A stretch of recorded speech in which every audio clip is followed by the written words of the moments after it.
Nuestro primer invitado de hoy es el ministro de Gobierno, Henry Cucalón Camacho. Bienvenido, Henry, un gusto tenerlo aquí. Ante todo, ¿cómo está la salud del presidente? ¿Es leve el contagio? ¿Cuándo se reintegran las actividades? Muy buenos días, gracias Javier, Pocho, Carlos, un gusto compartir con ustedes, un saludo a todos los oyentes de Radio Centro. El presidente se encuentra en ejercicio de sus actividades como jefe de Estado. La recomendación es que guarde reposo por 4 días en sus actividades territoriales y en lo que concierne a la capital de la República. Lo va a hacer todo telemáticamente. Hoy día a las 5 de la tarde hay gabinete, lo va a presidir de forma telemática, así que esperemos que todo marche bien. Al otro mundo, por ejemplo, el día miércoles hay actividades en Cuenca, una reunión con todas las autoridades electas del país, sin perjuicio de su signo ideológico, su signo partidista. Así que estamos tranquilos y él sigue tomando las riendas del manejo del Estado. Señor ministro, vi un comunicado. El juicio va, dice, hablando con propiedad, el pedido de juicio va a ser formalizado esta semana. Sus comentarios, por favor. Quisiera, Javier, con tu permiso, comentar algo que también es positivo, ¿no? La liberación de Mauricio Martínez y Vanessa Egas en la madrugada de hoy día, que fueron secuestrados en la ciudad capital gracias al gran trabajo de la UNACE y la Policía Nacional. Eso es también, claro, ¿no? Hay un mensaje aquí, hay los captores, ahí están todos los secuestradores, que todo el peso de la ley y la firmeza del brazo del Estado tiene que estar presente. Incluso no 2 menores de edad. Alguna. Exactamente. Hay que revisar esa norma de los menores de edad. Exactamente. Sin perjuicio de ciertos temas de carácter constitucional, lo que no se puede tener es un Estado blandengue, porque este clima de inseguridad y la zozobra que ha generado el crimen organizado no puede seguir adelante. Con tu pregunta, gracias antes que todo. Mire, esas frases terminantes no sé a dónde pueden llevar al país. Yo jamás he negado la facultad y la atribución que tiene el Parlamento ecuatoriano de fiscalizar y de controlar al Poder Ejecutivo. Esa es su razón de ser, eso es natural. Nadie puede ponerse incómodo con aquello. Lo que yo he sido enfático en rechazar es la serie de lucubraciones para forjar escenarios, para manosear causales, ponerlas y sacarlas en un informe oprobioso que sirve de fundamento para un juicio político o un impeachment que no tiene ni pies ni cabeza. Pero, a ver, señor ministro, entiendo que la oposición ha llamado a las eminencias grises del derecho para que les ayude a encontrarle la quinta pata al gato. Bueno, tú mismo lo has dicho. Están buscando a las mentes más precarias del país y saludo a aquellos para que no hagan el ridículo y el sainete que hicieron el sábado pasado, pero tienen que encontrar la causal. Este debe ser un caso inédito en el mundo en que primero anuncias el juicio y después anuncias de qué lo vas a acusar. Ahí nomás ya vas perfilando cuáles son las verdaderas intenciones de esto, que no son las de controlar, que no son las de fiscalizar con seriedad y como un ejercicio de racionalidad, sino que son pues pasiones bajas, por así decir, que lo único que les interesa es jugar a la politiquería de la desestabilización. Ministro, buenos días. Bueno, si son tan mentes lúcidas, la lucidez les obliga a decir en 2 minutos no me meto en este tema, porque realmente no hay causal. Hay un artículo contundente, ministro, el artículo 28 del Código Orgánico Integral Penal, que excluye, o sea, aquí ni siquiera hablemos de si se ejecutaron o no actos o hasta voluntades, hasta intenciones de cohecho, concusión, enriquecimiento ilícito por parte del presidente, que todos, hasta el mismo informe señala pues que no hay ningún vínculo directo de acción por parte del presidente de la República. Se habla de una omisión culposa. Y esa omisión culposa está absolutamente registrada en el artículo 28, en que no incluye a los delitos de administración del Estado. Por tanto, solamente con la aplicación de ese artículo no se configura la conducta típica y por ende no se puede encausar por aquello. Ahora, la pregunta es, ¿el gobierno va a librar la batalla en la Corte Constitucional a través de amicus curiae y de representaciones directas? Es decir, ¿van a pelearla dentro del Pleno? Gracias, doctor Harp. Su explicación jurídica me inhibe de añadirle una coma a lo dicho. La norma es clarísima. No pueden juguetear ni con el Código Penal, ni con el numeral 2 del artículo 129 de la Constitución con referencia a la comisión por omisión en el caso de cohecho. Me libro de hacer más interpretaciones porque lo que has dicho es absolutamente correcto. Segundo, es obvio que el gobierno nacional dará la batalla política y jurídica, no solamente de la Corte, la hemos venido dando y vendrá siendo mucho más fuerte a medida que se presente el juicio. ¿Por qué? Porque el juicio, dicen ahora que será presentado a fines de esta semana. Vamos a ver qué es lo que ponen. Jurídicamente, puede ser que no tenga nada que ver con el informe y que sean nuevas situaciones. Nada vincula una cosa con la otra. Pero obviamente hay un peso en la opinión pública. Hay un peso de abogados respetables críticos del gobierno que no se están prestando para este tipo de situaciones que generan inestabilidad. Porque yo les pongo un ejemplo. Si se basan en lo del informe, eso está muerto de entrada. Eso no tiene ni pies ni cabeza. Eso ha sido el hazmerreír del país entero, jugando con causales, que te pongo traición a la patria, después te la saco, lo que acabas de citar de omisión por comisión en cohecho, que no existe en casos de delitos contra la administración pública, de haber puesto como una acusación un chat, supuestamente el señor Cortázar, que se transforma en un meme en el momento que está en la acusación, porque no existe. Y el cuarto, en las mismas denuncias del caso, que ojalá siga siendo investigado por la Fiscalía y que se encuentre responsabilidades donde exista, nada vincula al presidente de la República. Ni siquiera los denunciantes que dicen unas cosas en los WhatsApp y otras cosas cuando se sientan en la Asamblea Nacional, ni siquiera dicen eso. Así que si se basan en ese informe, que ya sabemos que hubieron 104 votos para no quedarse fuera de la foto, si se basan en eso, no va a ningún lado. Al revés, si encuentran nuevos elementos de una nueva investigación que deben estar haciendo a escondidas en las últimas horas y cambian las causales o los escenarios, significa que lo del día sábado anterior fue una salida en falso. Es decir, nosotros y la ciudadanía estamos preparados para cualquier escenario. Y le sumamos además, ministro, que el acta número 87 en la que se discutió la creación del artículo del juicio político originalmente estaba fusionado con la muerte cruzada. Expresamente dice que un grupo importante de asambleístas pues pidieron incorporar el juicio político al presidente y dice, cito, y así se lo ha hecho. Se lo ha, obviamente, como está en la actual Constitución, especificado con relación a la tipificación de la comisión de delitos contra la seguridad del Estado, la concusión, cohecho y peculado y enriquecimiento ilícito y por delitos de lesa humanidad. Punto. Se ha puesto una cláusula relativa a lo que se llama la segunda opinión, que se requerirá un dictamen de la Corte Constitucional. Esto lo digo porque se escucha, no, esto es político, no. Acá está el mandato de los constituyentes relativo a que cuando se refieren en la Constitución a cohecho, peculado, concusión, se refieren a la tipificación y a esos elementos que están por ahí. Gracias, doctor de Tomaso, por dar una cátedra en pocos minutos sobre el tema. ¿Por qué? Porque en los juicios políticos, la figura del impeachment, por así decir, está arreglada. Si bien es un proceso político que no sirve a las valoraciones de la función jurisdiccional porque tiene oportunidad y subjetividad, está absolutamente arreglada por 3 causales y a partir de la Constitución de Montecristi por un nivel que no existía antes y tú lo conoces, que es el control formal de la Corte Constitucional, lo cual es bueno. La segunda opinión. Porque esto reviste una mayor importancia, porque enjuiciar a un presidente, un vicepresidente, no es lo mismo que un ministro de Estado, que sí sabes cuál es la causal, ¿no? Según el 131, incumplimiento de funciones, lo más genérico del mundo. Y tanto es lo que acabas de citar, que el artículo 148, numeral 2 de la Ley Orgánica de Garantías Jurisdiccionales y Control Constitucional, si bien el control es formal, te lleva a ver el tipo, claro, con los numerales del 129. Claro, pues señores, porque si bien, y como le explicaba el doctor Hart, al final de cuentas el legislador es un juez y esa valoración que toma para tomar la decisión es propia, el proceso con que lo terminas llevando al primer mandatario no es cualquier cosa, no, lo quieren hacer pasar, es jurídico formal.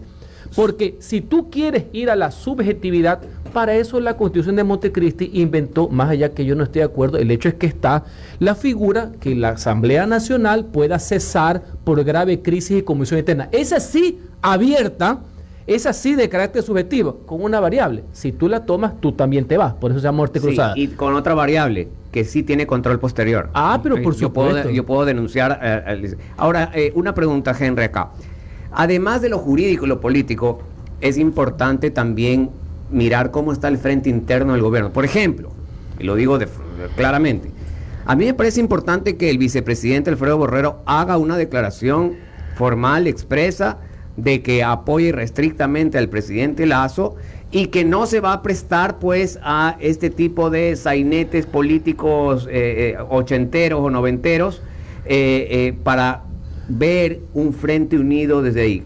Qué buena frase, porque esto tiene todas las características de sainete, esa es la palabra. Usted lo dijo mamotreto también. Le he dicho varios y tengo que controlarme, porque igual estoy aquí para ejercer la cordialidad cívica propia de las democracias liberales. Pero hay que decir las cosas como son. Obviamente, una de cal y una de arena, mi querido profesor. ¿Cuál es Hall. la posición del vicepresidente? La posición del vicepresidente ha sido clara. Yo entiendo que en este cúmulo y esta marea de noticias puede ser que se pierdan, pero la semana pasada, el señor vicepresidente, en un acto en la Policía Nacional, en la graduación de nueva camada de policías y presentación de armamento, otra cosa, dio un discurso de orden y de fuste, no solamente respaldando al presidente de la República, sino al régimen constitucional, como debe ser.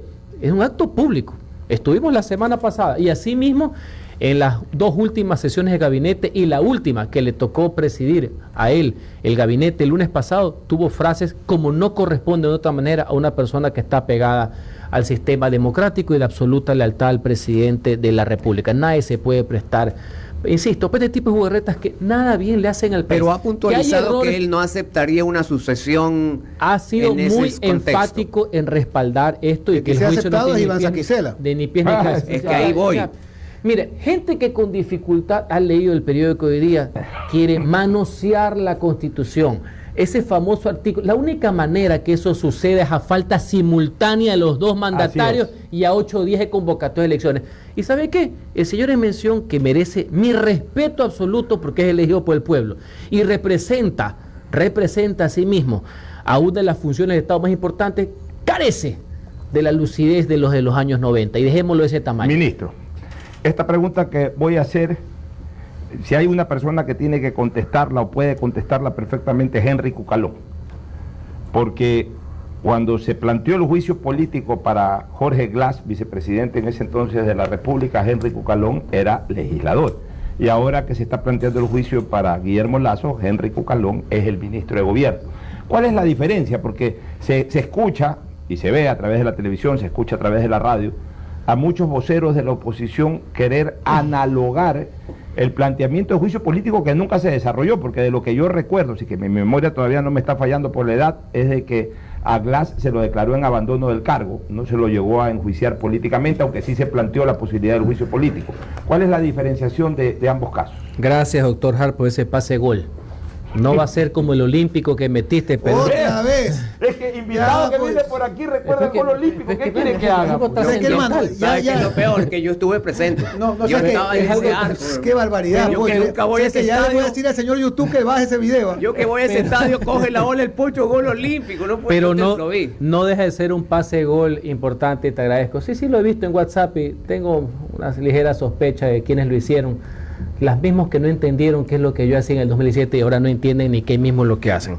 Pero no solamente que es ofensivo de entrada comparar a Glass con Guillermo Lasso, ya de entrada, pero bueno, en todo caso así mismo es la miseria humana, por así decir. Vamos a detallar, y me acordaba la otra vez que fui bastante criticado por la prensa en el 2017 por haberme demorado tanto. Y voy a hacer una pequeña primera cronología, ¿cómo es que le llaman ahora? Línea de tiempo le llaman ahora, ¿no? Estas cosas que se inventan. El señor Glass, a finales de agosto, el Congreso Nacional, con votos de todo el mundo, le autorizó su enjuiciamiento penal. O sea, en este caso, lo penal fue más rápido que lo político, sin perjuicio de que la Constitución establece que para poder enjuiciar políticamente no necesitas proceso penal previo. Pero en agosto, con el voto de todas las bancadas, autorizamos su enjuiciamiento penal. El 2 de octubre, procesado, fue detenido y estaba preso. ¿Sí sabes cuándo yo presenté el juicio? El 7 de noviembre. ¿Ya? O sea, cuando presentamos el juicio sobre la trama de Odebrecht, sobre los siameses y sobre el delator Concenciado Santos, ese ya estaba preso. Formulado cargo. Ya tenía formulación de cargo. Más allá que jurídicamente no es necesario, vamos a la prueba fehaciente. Ya no estaba había. preso. Acá en este juicio político ni siquiera el presidente está vinculado en el informe. Acusado de esos delitos que son causales de la institución. Entonces, solo en línea de tiempo, permítame, con el respeto que merecen las personas que se dedican a hacer videitos para WhatsApp, solo con eso pierde el tema. Pero hago un alcance a tu legítima inquietud. La cronología terminó en que la Comisión de Fiscalización, llamada Archivo, en esa época pensaba exactamente lo contrario a lo que dicen los voceros, ya no sé de qué partido, la mayoría. Decían, no, que avance nomás en la materia penal. Ya estaba preso, ¿no? Y aquí no, lo político no es lo importante. Y quemaron tiempo, ¿ya? Jugaron no al fair play, y al 30 de diciembre el juicio, que fue calificado por la Corte, más allá que el dictamen fue corto, que estuvo en la Comisión de Fiscalización, se cayó. ¿Por qué? Porque la norma constitucional de ahora, no en la época de Borja ni de Febres Cordero, establece que el juicio político es solo cuando estás en funciones. No sé si tú te acuerdas, en las constituciones anteriores era hasta un año posterior. Sí, en el momento que se declaró la vacancia del cargo, porque el señor ya no podía pasar con licencia, con vacaciones, más de 3 meses, estando detenido y preso, ya el juicio político, la señora María José Carrión, si no me es ingrata, presidenta de esa infame Comisión de Fiscalización, a esa época el juicio se cayó. Yo sostuve que había iniciado siendo vicepresidente, pero es obvio que no contamos con la mayoría. Corolario, en fondo y forma no es el mismo caso. El abogado Carlos Luis Sánchez dice los mejores deseos para Henry en sus delicadas funciones y afirma, no importa de qué delito se trate y qué fase de la conducta se revise, acción u omisión, siempre se requiere de voluntad y conciencia para cometer un delito. Ahora bien, señor ministro, que el juicio sea político es lo que realmente preocupa, porque hay políticas y políticos de todas las calañas. Sin duda alguna, reitero, yo creo que el Congreso hace bien de ser un contrapeso del poder. Eso está bien. No puede haber uniformidad ni unanimidad, está bien, y para eso conocemos que existen las reglas democráticas, pero creo que no le hace bien a un país que tiene claramente identificado quién es su enemigo, que es el crimen organizado, el narcotráfico y la minería ilegal, que quieran generar mayor inestabilidad de la que ya por sí tenemos, en vez de buscar un mensaje de unidad, por lo menos en las cosas en que nos podemos poner de acuerdo. Yo creo que uno es la seguridad ciudadana, porque sería muy infantil de mi parte pensar que nos podemos poner de acuerdo en todo y tratar de distraer la atención, unos para pescar a río revuelto y otros para estar fuera del radar, que es lo que le interesa a algunos. Y mangonear con mano ajena, ¿no? Señor ministro, ¿qué ha logrado del diálogo con los no golpistas de la CONAIE? Mire, el diálogo, Javier, siempre será importante y no solamente puede ser en momentos de crisis. ¿Y qué es lo que hemos sacado de aquello? Que pese a los discursos tarimeros del todo o nada, de que no se ha cumplido ningún acuerdo, lo cual es impreciso, por no decir falso, el Estado tiene que continuar dando los servicios, no solamente a la dirigencia social, a la dirigencia indígena, sino en beneficio de todo el país. ¿Cómo yo, pese a esas declaraciones, nos vamos a resistir a seguir trabajando por el tema de las extensiones universitarias de las comunidades indígenas? ¿Cómo el gobierno va a rechazar poner los fondos que están para el mantenimiento de una de las universidades más importantes, que es la Amauta Huachi? ¿Por qué? ¿Por politiquería? ¿Por cálculo? ¿Porque un dirigente quiere anarquizar el país? No. Las comunidades de los ciudadanos no tienen por qué pagar los platos rotos, ese tipo de situaciones. Entonces los diálogos continúan, pese a que a algunos les molesta. En las mesas de seguimiento del cumplimiento de los acuerdos continúa, porque el Estado no puede parar. Los servicios que se dan a los ciudadanos y principalmente a los más pobres de todo el país no pueden detenerse por ningún cálculo politiquero o desestabilizador. Aquí hay una pregunta del público. En su cambio y el del entorno del presidente, ¿se quedan todos los cambios del gobierno? Mire, los puestos de ministros de Estado son de confianza, son fusibles. Todos los ministros entran con la renuncia firmada en el saco. El señor presidente de la República tomará la consideración en el momento respectivo cuáles son las renovaciones. Se han hecho algunas, tenemos un gran gobernador del Guayas, tenemos un nuevo secretario de la Administración Pública, etc. Lo importante es que sea para sumar, para corregir errores, por supuesto, para darle nuevas visiones, para enriquecer esa nueva visión y demostrar fundamentalmente algo: apertura, no sectarismo, y que los principios que lo llevaron a la segunda vuelta del triunfo del presidente Guillermo Lasso, que son las causas ciudadanas que nos convergen, priman por sobre todas las cosas. Ministro, para hablar en términos futboleros, creo que la oposición está jugando con doble punta, como se dice en el fútbol, con dos centrodelanteros. Literal. Ya, uno, el sector político, la asamblea busca el juicio político, el otro centrodelantero, la otra punta es la calle.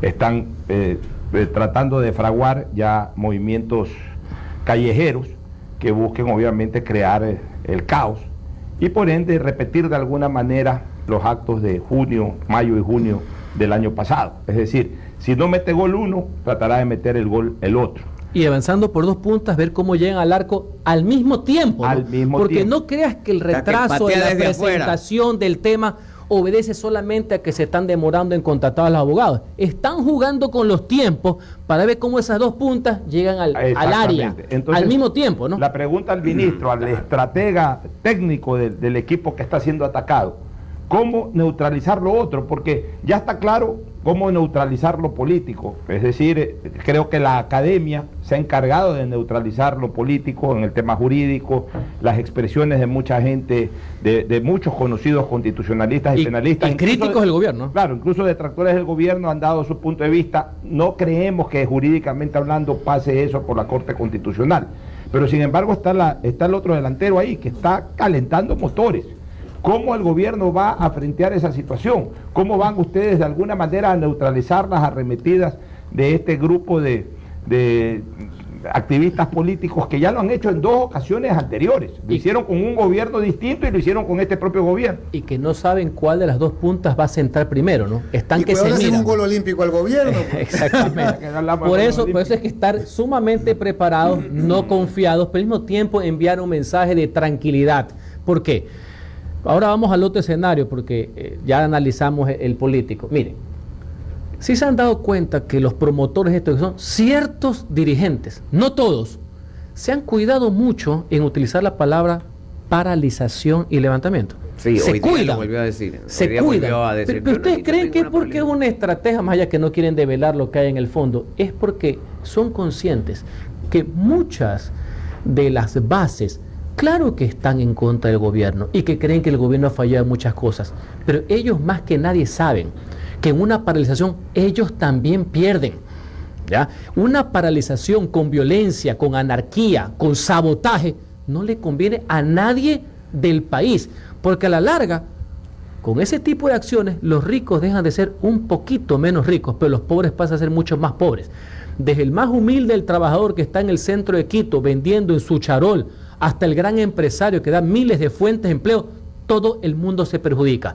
Lo de junio del año pasado le costó al Ecuador 1.200 millones de dólares, 800 a cargo de la empresa privada y 400 a cargo del gobierno nacional. Entonces, hay un sentimiento, yo lo veo así, de un ejercicio de racionalidad en todo el país, de que no quieren ese relajo, que no quieren esa anarquía, que no quieren la barbarie que ofrecen algunos, y principalmente en la capital de la República, en Quito, donde son las mayores víctimas de este tipo de desafueros. ¿Eso significa que están totalmente a favor del gobierno? No. Eso significa que lo que está en juego aquí no es solamente el presidente Guillermo Lasso, sino que están en juego los principios democráticos que nos cobijan a todos. Señores, ¿quieren hacer oposición? Sigan las reglas del juego. ¿Ustedes creen que tienen la razón? Háganlo dentro de la ley, ganen las elecciones y reemplácenos. Podemos hacer esto. Yo les voy a poner un pequeño ejemplo, Pocho. La semana pasada se conmemoró, no es que es una celebración, una conmemoración del Día Internacional de la Mujer por el tema de su lucha por la igualdad de derechos y la igualdad de oportunidades. Por ahí quisieron algunos aprovecharse de una marcha legítima, como es en todas partes del mundo. ¿Sí se dan cuenta qué pasó, no? Nada. Ni una sola pared pintarrajeada, ni un solo vidrio roto, ni un solo acto de violencia, todo organizado. Entre otras cosas, el gobierno nacional dispuso que la policía no esté ahí, ¿no? No hubo un solo acto, ni una sola mecha, como algunas personas quieren, que no les interese el país, sino sus inconfesables intereses de contaminar. Así que, si en los próximos días hay manifestaciones, si en los próximos días hay marchas de trabajadores, sindicatos, bienvenido sea. Esa es la democracia, señores. Lo que no le conviene, no al gobierno, al país, es que los que proponen la barbarie o el comunismo norteamericano para tratar de hacer práctico la estrategia que tienen a doble punta, quieran cautizar el país. Eso es lo que no está bien. Fabricio Peralta, un saludo para Henry, y dice, aprovechando esas metáforas futbolísticas del Pocho, ¿Hasta cuándo la delincuencia seguirá goleando a la ciudadanía? ¿Hay algún plan concreto para combatirla? Bueno, hay varias cosas. Saludos a mi querido amigo Fabricio, gran jurisconsulto, le fascina la política y te doy la plena. Yo no sé por qué diablos tú no te metes a la política. Tú serías un gran legislador de la República y aportar con tu conocimiento y con tu honestidad al desarrollo de la nación. Y para seguir en esa línea, la gran apuesta ahorita, ¿cuál es? Es la inestabilidad y la anarquía versus la estabilidad. Es la barbarie por sobre la institucionalidad. Y es estos autócratas, unos de frente y otros camuflados, por sobre los demócratas. Y una línea vertebral es lo que acaba de decir el colega, el tema de la seguridad. Sin perjuicio que la defensa futbolística este fin de semana ha demostrado que el crimen no ha superado, porque se ha liberado a todos los secuestrados que había a lo largo y ancho del país. Este es un tema complejo, se está tratando poco a poco. En estos días hay una reunión de seguridad entre las más altas funciones del Estado, porque hay que tener claro que el mensaje debe ser unificado. No puede ser que el crimen esté organizado y el Estado esté desorganizado, pues en esa línea. Hay que enviar un mensaje fuerte. Y en las acciones del Ejecutivo, ustedes se han dado cuenta varias. Lo que pasa es que yo puedo comprender que abruma tanta información. Hace menos de 10 días, en el Día del Ejército Ecuatoriano, se hizo la presentación de miles y miles de nuevos fusiles para poder enfrentar a la más grave amenaza, que es el crimen organizado. El día de mañana se van a prestar cientos de vehículos blindados también como un aporte a la seguridad, entre los cuales está brindarle seguridad a los directores de las cárceles, ¿no? Ya vieron lo que sucedió la semana pasada. Siguen los intentos de asesinato a los directores de las cárceles, hay policías, compañeros heridos gravemente. Entonces, hay una serie de cuestiones. Se ha elevado el techo presupuestario, ¿me explico? Hay 3.000 millones para materia de seguridad. O sea, hay una serie de acciones que si yo fuera demagogo y vendehumo, que no lo soy, dijera que mañana se va a solucionar. Pero se están tomando todas las decisiones en esa vía y van a haber mucho más que antes resultados concretos. Y es muy importante ahí, Henry, perdóname que te interrumpa, esa coordinación. Ayer en el programa de Carlos Vera de noche hubo un muy interesante diálogo de penalistas y ellos decían, nada se les puede reclamar a los jueces y fiscales mientras el Estado no les provea seguridad, la seguridad adecuada que corresponda. Vimos el fin de semana que el presidente emite una reclamación a unos jueces. Los jueces dicen, yo actué en derecho porque la fiscalía no argumentó adecuadamente. La fiscalía dice, yo no argumenté adecuadamente porque la policía no trajo los partes. Yo no fui las páginas amarillas. Fue TT. Entonces, esa descoordinación es la que el ciudadano no soporta, vamos a decirlo así, decir, mirar que todos se pasan y los que terminan liberados fueron pues los señores delincuentes que por estas fallas administrativas, entre comillas, estas fallas administrativas terminaron así. Es importante esta coordinación, es importante, ayer también se decía, Henry, que el gobierno nacional dentro del presupuesto del Estado bajó los fondos del Consejo de la Judicatura. No sé si es verdad o no, se lo dijo ahí. Y es importante mirar esos temas, sentarse y salir unidos en esos temas presupuestarios para mejorar. Me parece que lo de la seguridad de los jueces es súper importante. Mira, perdón, John Edward Villegas, un radio escucha, dice, sería bueno que se haga algo al respecto al uso del firme de la fuerza contra la delincuencia. Estamos totalmente desprotegidos, ya que muchos personajes del gobierno siguen viviendo en la burbuja. Varias consideraciones, Carlos, tienes toda la razón del mundo. Al final de cuentas, el ciudadano, lo que le interesa es que el Estado, que parecía que es una entelequia, porque el ciudadano no tiene por qué saber cuáles son esta división de funciones, atribuciones, no, que el Estado lo proteja, que es su misión cardinal. Justamente por eso la semana pasada fui a visitar al presidente de la Corte Nacional de Justicia, porque estoy en tu línea. No puede ser que perdamos el tiempo estos juegos pirotécnicos cuando lo que le interesa al Estado es que todos nos juntemos, todos sumemos esfuerzos para coordinadamente atacar al crimen organizado. No las diferencias políticas. Me explico, que puede haber entre asambleístas y el presidente, eso no le interesa a nadie. Y fruto de eso va a haber esta semana una reunión con Fiscalía, con consejos de judicatura, para instalar mesas específicas en la línea que tú estás diciendo, para que sin permiso que haya X jueces, pongamos 2 o 5, eso no significa que sea la función judicial, por poner un ejemplo, o que el fiscal que se inhibió de acusar a Junior no significa que sea la fiscalía, por poner un ejemplo. Así que estamos en la línea correcta.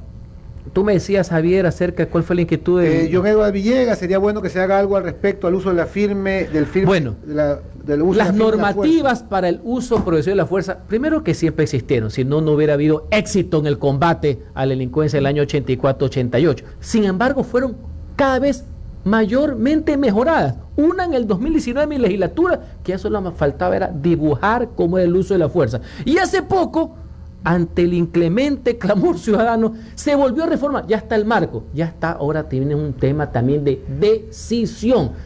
Fíjense ustedes que en los temas de mayo del año pasado, de junio, cuando el presidente de la República habló de que se va a ejercer el uso progresivo de la fuerza, en algún momento también bajó el tema. Entonces, ya el marco legal está completamente claro, no le hace falta ni una coma más, ni una coma menos. Ya es un tema también de acciones que se han demostrado, pero yo entiendo más que nadie que falta mucho. Pero ese uso progresivo de la fuerza se resume en 3 letras que le hemos mencionado innumerables ocasiones durante muchos años: APP, alto, palo, plomo. En ese orden, primero alto en nombre de la ley, luego si no a la fuerza, y por último si es que se resisten violentamente los delincuentes, ahí mismo el plomo y se acabó el asunto. La firmeza por sobre todas las cosas, porque por algo el Estado tiene el monopolio del uso de la fuerza. Pero por algo existe fuerza pública, no debe ser saludo público, ¿no? Así es, que se comienza con la A, que es el alto, y se termina con la P, que es el plomo, y se acabó el cuento. La firmeza, la proporcionalidad del uso de la fuerza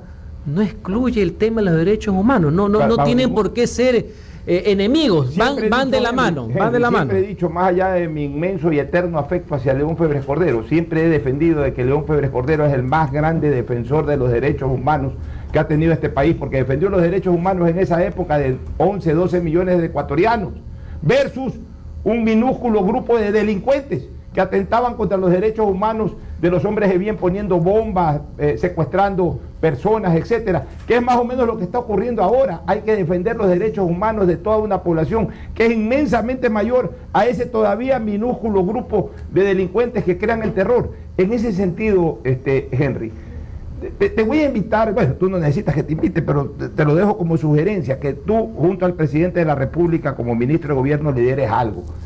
Que lo estás haciendo así, con visitas, pero yo pienso que tiene que ser algo mucho más intenso. Liderar una verdadera política de seguridad ciudadana en donde a portalón cerrado en algún momento se reúnan todos, absolutamente todos los que tienen que ver en este tema: el Ejecutivo, el Legislativo, el Judicial con su respectivo Consejo de la Judicatura, la Fiscalía, la Fuerza Pública y la Corte Constitucional, los municipios, y que de una vez por todas salgan normas que establezcan garantizar la seguridad ciudadana. Es increíble que en este país paguemos impuestos, y entre las cosas que se devengan con los impuestos es el pago salarial de las Fuerzas Armadas, y prácticamente los militares no tocan vela en el entierro masivo que tenemos los ecuatorianos de ver tanta gente muerta, porque no se pueden meter, y no es porque no quieren, sino porque no se les permite entrar en acción. Justamente en la línea de lo que estás diciendo, de lo que le interesa al pueblo es que articulen y que sumen acciones, no que dividan. Te voy a poner varios ejemplos precisos, porque no todos son de leyes, sin embargo hay cosas que se pueden hacer. Yo me puse como meta el tema de la reforma a la Constitución que permita a las Fuerzas Armadas poder trabajar en temas de seguridad interna contra el crimen organizado en colaboración con la policía sin estado de emergencia y respetando los derechos humanos y respetando los dictámenes y sentencias de la Corte Interamericana de Derechos Humanos, porque son por excepción. Ahora la amenaza es el crimen organizado. Gracias a Dios la amenaza no es la que tú y yo vivimos cuando estábamos en la escuela, en el colegio, que era el ahora hermano país del Perú. Hay nuevo tipo de amenazas ahora de factor interno. Entonces, eso ya ha pasado de la comisión. El mismo día en que unos aprobaban el informe mal llamado encuentro, que hemos criticado, el mamotreto, el mismo día otra comisión aprobó un informe para primer debate en la Asamblea, en la línea de esto, con algunas mejoras, algunas observaciones, pero el sentimiento que tú acabas con mucha prolijidad de reflejar. Señores, las Fuerzas Armadas ahora tienen un nuevo enemigo. Las nuevas medallas que van a tener nuestros militares van a ser cuando se enfrenten estos criminales organizados, por poner un ejemplo. Y dos, más allá que yo soy un poco crítico del tema de las normas para luchar por la seguridad, y yo hice algunas reformas. Recuerda, Pocho, que yo soy el autor de la reforma que hace que todos los sentenciados con delitos contra la vida desde el 19 en adelante, sí saben que no tienen régimen abierto, ni semiabierto, ni prelibertad, no. Se quedan todos los años adentro. Todos los casos que tuve ahorita son del 19 hacia atrás. Solo por poner un ejemplo. Y segundo, y aquí que está el doctor de Tomaso, me puede también ayudar. Yo creo que si la Corte Constitucional no cambia el precedente, vamos a tener que hacerlo vía ley, vía reforma del Código Penal. El prevaricato es un delito, ¿no? Actuar bajo norma expresa. Tú lo debes saber, Carlos. Aquí hay un precedente que indican que los jueces, cuando se transforman en constitucionales, no caen en prevaricato. Yo creo que eso solo debe ser para la Corte Constitucional y para la Corte Nacional. Totalmente. Pero no puede ser que los jueces de primera instancia se camuflen en eso para hacer barbaridades y media, para jugar al pepo con el habeas corpus y hagan de aliados de la delincuencia. Ahí Por poner un ejemplo. con la Corte Constitucional. Tengo perfecto. una última inquietud, señor ministro. El alcalde electo Aquiles Álvarez va a aumentar a 5.000 efectivos la Policía Metropolitana y pide, en estos micrófonos lo hizo el jueves, y pide, al igual que el alcalde Yunes, que lo ha pedido ya en reiteradas oportunidades, que reformen el reglamento para que los guardias municipales puedan portar armas no letales. ¿Crees que se pueda dar esto a corto plazo, Henry? Es válido y procedo a anunciar algo. En los últimos comités de seguridad que ha habido, presididos por el presidente de la República, ya se está analizando el tema que nunca fue de carácter legal, sino que está a nivel de resoluciones, acuerdos, etcétera, del tema de armas, que actualmente es con tenencia, con muchas restricciones y no al porte. Y uno de los debates que están, y obviamente van en esa línea, es que hay funcionarios públicos, agentes del orden, no necesariamente militares y policías, que deberían, para sumar estos esfuerzos, deberían tener algún tipo de armamento letal y no letal, de los dos casos. Inclusive esto sirve hasta para los agentes de tránsito, para la Comisión de Tránsito del Ecuador, para los agentes civiles que tienen los municipios en todo el país. Y también, ojo, la Guardia Privada, que puede tener armamento en tenencia porque está en el lugar. Si tú tienes a los guardias privados en tenencia, más los agentes civiles de tránsito, más los guardias metropolitanos con armamento no letal pero con un tipo de armamento, más la CT, más los policías, más toda la renovación del equipamiento que te acabo de decir, miles de nuevos fusiles que se entregaron hace poco al ejército ecuatoriano, tú ya tienes mayores elementos para enfrentarse no entre ecuatorianos de bien, sino contra la mayor amenaza que es el crimen organizado y el narcotráfico. Una buena noticia. Muchísimas gracias al ministro de Gobierno, Henry Cucalón, por darnos esta entrevista y avancemos. Y felicitarlo, gracias. sobre todo, porque no solamente que está haciendo bien su trabajo, sino que con sencillez acude, viene, da la cara, da respuestas, no tiene equipos de prensa, que no puede, que cancela a última hora, que está ocupado, que si quieren por Zoom. No, aquí está el ministro, llegó sencillo. Entiendo que con esa sencillez sigue comiendo encebollados los fines de semana. De aquí me voy al lechón, hermano, estoy muerto de hambre.